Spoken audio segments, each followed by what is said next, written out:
সবাইকে স্বাগত জানাচ্ছি আমাদের আজকের এই ভীষণ জরুরি একটি ব্যাখ্যামূলক আলোচনায়। উৎসবের আমেজ তো চারদিকেই, তাই না? কিন্তু ঠিক এই সময়ে জনস্বাস্থ্যের একটা খুবই সিরিয়াস বিষয় নিয়ে আমাদের এই আলোচনাটা করা দরকার। আমাদের হাতে আসা সাম্প্রতিক কিছু তথ্যের ভিত্তিতে তৈরি করা আজকের এই এক্সপ্লেনারে আমরা দেখব সামনের ঈদ যাত্রার মৌসুমে হাম বা মিজেলসের মতো মারাত্মক একটা প্রাদুর্ভাব কিভাবে একটা বড় ঝুঁকি তৈরি করছে। চলুন সরাসরি তথ্য উপাত্ত দিয়ে বোঝার চেষ্টা করি কেন এবারের ঈদযাত্রা অন্য যে কোনো সময়ের চেয়ে একটু আলাদা এবং কেন এই সচেতনতাটা এখন সবচেয়ে বেশি প্রয়োজন। ঈদের আনন্দের আগে একটু থামুন। কথাটা শুনে হয়তো একটু অবাক লাগছে। উৎসবের এই সময়ে এমন একটা সতর্ক বার্তা সত্যিই কিছুটা অপ্রত্যাশিত মনে হতে পারে, কিন্তু বিশ্বাস করুন, এর পেছনে আমাদের শিশুদের জীবনের জন্য এক বিশাল হুমকির আশঙ্কা লুকিয়ে আছে। উৎসবের আনন্দে গা ভাসানোর আগে অন্তত এই মুহূর্তটার জন্য একটু থমকে দাঁড়ানো আর চারপাশের আসল পরিস্থিতিটা সম্পর্কে জানা এখন একদম রীতিমতো অপরিহার্য একটা ব্যাপার। তো চলুন প্রথমেই আমরা হামের বর্তমান পরিস্থিতির ভয়ঙ্কর পরিসংখ্যানগুলো একটু দেখে নিই।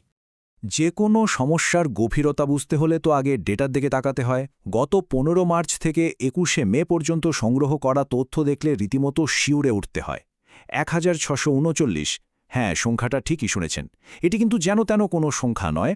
21শে মে তারিখে সারা দেশে শুধুমাত্র একদিনেই নতুন করে হাম এবং হামের উপসর্গে আক্রান্ত হয়েছেন এই 1639 জন মানুষ। গত 10 দিনের মধ্যে এটাই ছিল সর্বোচ্চ আক্রান্তের রেকর্ড। মাত্র 24 ঘন্টার ব্যবধানে এত বিপুল সংখ্যক মানুষের আক্রান্ত হওয়াটা কিন্তু পরিষ্কার বুঝিয়ে দিচ্ছে সংক্রমণ আসলে কতটা রকেটের গতিতে ছড়িয়ে পড়ছে। আর সবচেয়ে হৃদয় বিদারক চিত্রটি হল 488। গত 15 মার্চ থেকে শুরু করে এই ডেটা পর্যন্ত মোট 488টি অমূল্য প্রাণ ঝরে গেছে। ভাবা যায়, এখানকার সবচেয়ে মর্মান্তিক বিষয়টা হচ্ছে মৃত্যুবরণ করা এই মানুষদের এক বিশাল অংশই হল 5 বছরের কম বয়সী আমাদের ছোট ছোট শিশু। যে শিশুরা আমাদের আগামী দিনের ভবিষ্যৎ, তারাই আজ এই রোগের কাছে সবচেয়ে বেশি অসহায়। এবার আসা যাক দ্বিতীয় অংশে। উৎসব ও ভ্রমণের কারণে ভিড়ে সংক্রমণের ঝুঁকিটা ঠিক কতটা? ঈদের আনন্দ তো সবার সাথে ভাগাভাগি করতেই হবে, তাই আগামী কয়েকদিনে লাখ লাখ মানুষ নারীর টানে বাড়ি ফিরবেন। এটা তো একেবারেই স্বাভাবিক। কিন্তু সমস্যা হলো, এই বিপুল জনস্রোত বর্তমান পরিস্থিতিতে এক ভয়াবহ বিপদের কারণ হতে পারে।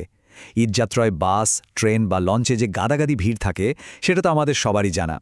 এই মুহূর্তে এই ভিড়ই একটা সুপার স্প্রেডার পরিবেশে পরিণত হতে পারে। জানেন তো, হাম পৃথিবীর সবচেয়ে ছোঁয়াচে রোগগুলোর মধ্যে অন্যতম।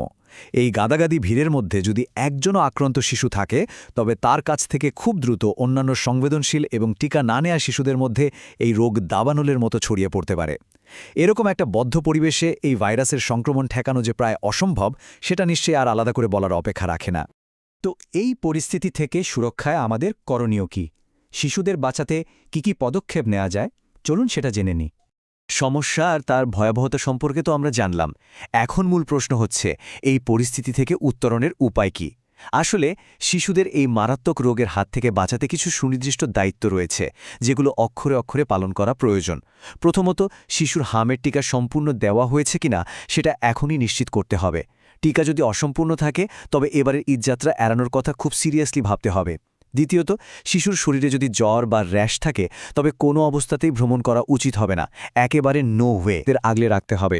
আর চতুর্থ যে বিষয়টা, গ্রামে বাড়ি ফেরার পর যদি কোনো শিশু অসুস্থ হয়ে পড়ে, তবে তাকে ঈদের আনন্দ মেলা বা বড় কোনো জমায়েতে নিয়ে যাওয়া থেকে সম্পূর্ণ বিরত থাকতে হবে।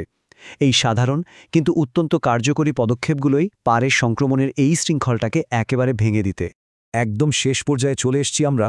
এবার একটু কথা বলা যাক জীবনের মূল্য আর শিশুর সুরক্ষাকে কেন সবার আগে রাখতে হবে তা নিয়ে। এতক্ষণ ধরে আমরা যেসব সতর্কতা আর পদক্ষেপের কথা আলোচনা করলাম, তার মূল উদ্দেশ্য কিন্তু একটাই: জীবনের সুরক্ষা। আমাদের সবসময় মনে রাখতে হবে, ঈদ প্রতি বছর আসে, কিন্তু একটি শিশুর জীবন আসে মাত্র একবার। উৎসবের ঐতিহ্য এবং সাময়িক আনন্দের চেয়ে একটি শিশুর সুস্থতা আর জীবনের মূল্য যে অনেক অনেক বেশি, সে বিষয়ে কোনো সন্দেহ নেই। উৎসব আবার আসবে, কিন্তু একটা ছোট্ট অনাকাঙ্ক্ষিত ভুলে যদি কোনো শিশুর জীবন বিপন্ন হয়, সেটা কি আর কখনোই ফিরে পাওয়া যাবে? এই প্রশ্নটাই আজ সবার জন্য রেখে যেতে চাই। আসুন, এই তথ্যগুলো মাথায় রেখে আমরা সবাই আরেকটু সচেতন হই, নিরাপদে থাকি। সবাইকে সুস্থতা কামনা করে জানাচ্ছি অগ্রিম ঈদ মোবারক।